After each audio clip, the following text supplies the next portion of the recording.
अधिक मास विशेष ऑफर्स फक्त कैलास अडगावकर ज्वेलर्समध्ये. 15 मे ते 15 जून दरम्यान चांदीच्या मजुरीवर 50% सूट आणि सोन्याच्या मजुरीवर 30% सूट. आजच भेट द्या कैलास अडगावकर ज्वेलर्स, दत्त मंदिर बस स्टॉप, नाशिक रोड.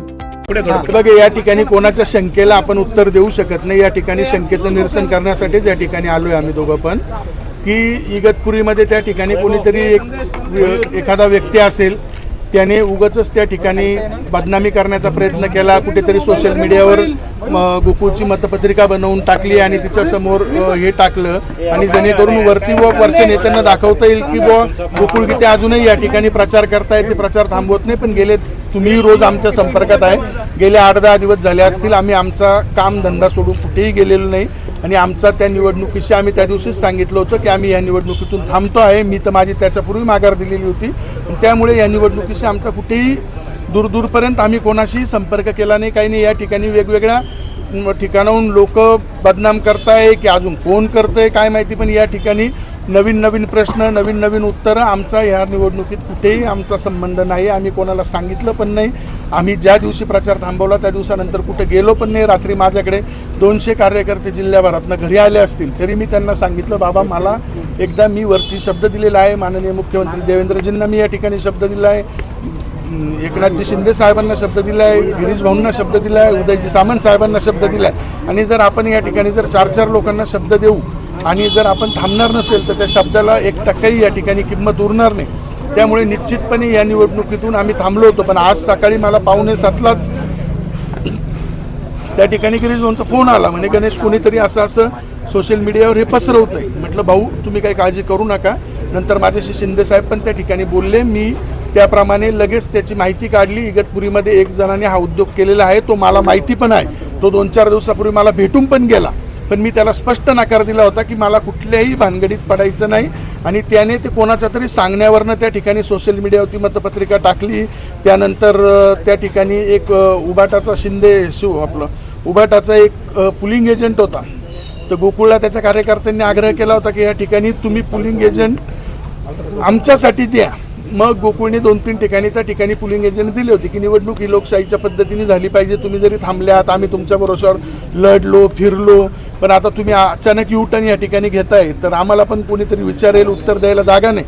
आणि मग त्या ठिकाणी तो दिला. तो पण मी त्या ठिकाणी गोकुळला परत देऊन टाकायला लावला. आणि या ठिकाणी कोणताही गैरसमज नसावा, ज्याने त्याने महायुतीला आपण या ठिकाणी महायुतीचा उमेदवार दिलेला आहे आणि त्याला सर्वांनी मतदान करावं असं मग सर्वांना सांगतो. आमचा या प्रक्रियेशी कुठेही काही संबंध नाही. गणेश भाऊ, आपण शब्द पाळला, पण मतदारांचं म्हणणं असं आहे का दराड्यांनी शब्द पाळला नाही. जे पैसे आम्हाला कबूल केले होते, जो आकडा फोडला होता त्या आकड्याप्रमाणे आमच्यापर्यंत पैसे आले नाहीत. हे बघा, दराड्यांचा माझा या ठिकाणी कुठेही संबंध नाही. मी माझा शब्द सांगून टाका ना, किती ठरलं होतं मला ते पण माहीत नाही. दराड्यांनी किती पैसे ठरवले होते, काय केलं, माझा त्या प्रक्रियेशी काही भानगड संबंध नाही. पण मला उगाच याच्यात कोणी ओढू नये आणि मला वरती माझ्या नेत्यांकडे बदनाम करू नये, ही माझी सर्वांना विनंती आहे. कारण या ठिकाणी आम्ही जर थांबलोय आणि उगाच आमच्या नावाने, म्हणजे एका बाजूला आमचं निवडणुकीचं नुकसान झालं, दुसऱ्या बाजूला म्हणजे आम्ही चालू निवडणूक सोडली का ती माझ्या नेत्याच्या प्रेमापोटी सोडली. माझ्या नेत्याने मला सांगितलं की गणेश आपल्याला या ठिकाणी थांबावं लागेल, युती धर्म पाळावं लागेल, मी निश्चितपणे या ठिकाणी कुठेतरी तुला न्याय देईल. त्यामुळे मी ती चालू निवडणूक थांबवली. आता दराडे आणि तुम्ही जे विचारले ते दराड्यांना त्या मतदारांना माहिती, मला नाही माहिती ही भानगड काय. नाही, याबद्दल मला पुसटशी काही कल्पना नाही. या ठिकाणी मला आपल्या माध्यमातून सकाळी काही फोन आले आणि वरिष्ठांचे गणेश भाऊंना फोन आल्यानंतर ही मला सगळी प्रक्रिया कळाली की त्या ठिकाणी माझ्या नावापुढे पसंती क्रमांक 1चं चिन्ह आकडा टाकून त्या ठिकाणी सोशल मीडियावर मतपत्रिका फिरवली जाते. या ठिकाणी काय आला नाही, मला गणेश भाऊंना वरिष्ठांनी सांगितले की एक पत्रकार परिषद कलेक्टर ऑफिसला तुम्ही घ्या आणि त्या ठिकाणी भूमिका स्पष्ट करा. ती भाऊंनी केलेली आहे. मला माझी वेगळी भूमिका मांडण्याचं काही कारण नाही. ज्या ठिकाणी गणेश भाऊ जे सांगतील ते मला मान्य आहे. काही मतदार तुमच्या संपर्कात होते का? मतदारांनी काही तुम्हाला फोन केले किंवा काय? मतदार मला मागच्या 8 दिवसापूर्वी जेव्हा आपण प्रचार थांबवला तेव्हापासून मतदारांची इच्छा होती की मी त्या ठिकाणी पुढे कंटिन्यू करावं, पण मी त्यांना सांगितलं की मी गणेश भाऊंचा आदेश त्या ठिकाणी मोडू शकत नाही आणि गणेश भाऊंचा शब्द आमच्यासाठी अंतिम असतो कुटुंबामध्ये आणि तो शब्द मी पाळलेला आहे. मी कुठेही त्या ठिकाणी प्रचार केलेला नाही. काल रात्री पण माझ्याकडे 200-250 लोक आले होते की आपण त्या ठिकाणी पुढे गेलं पाहिजे, किमान आपण पुलिंग एजंट दिले पाहिजे. तर मी 2-3 ठिकाणी खूप आग्रह खातर ते घरातून जात नव्हते म्हणून मी पुलिंग एजंटच्या कोऱ्या फॉर्मवर सह्या दिल्या. मग त्यापैकी इगतपुरीला कोणीतरी पोलिंग एजंट उबाटाचा कोणी नगरसेवक त्या ठिकाणी बसला असेल तर त्याच्यात लोकशाहीमध्ये आक्षेप नसावा असं मला वाटतं.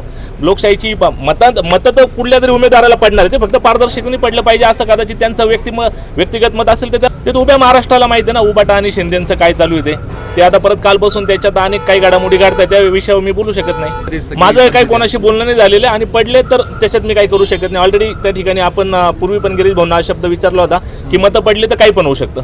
चमत्कार वगैरे लोकशाहीमध्ये असे काही घडत नसता. लोकांनी दिलं तर काही होऊ शकतं.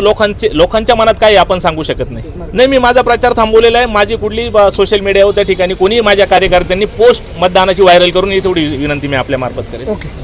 NCN न्यूजसाठी रोहन दानी, नाशिक.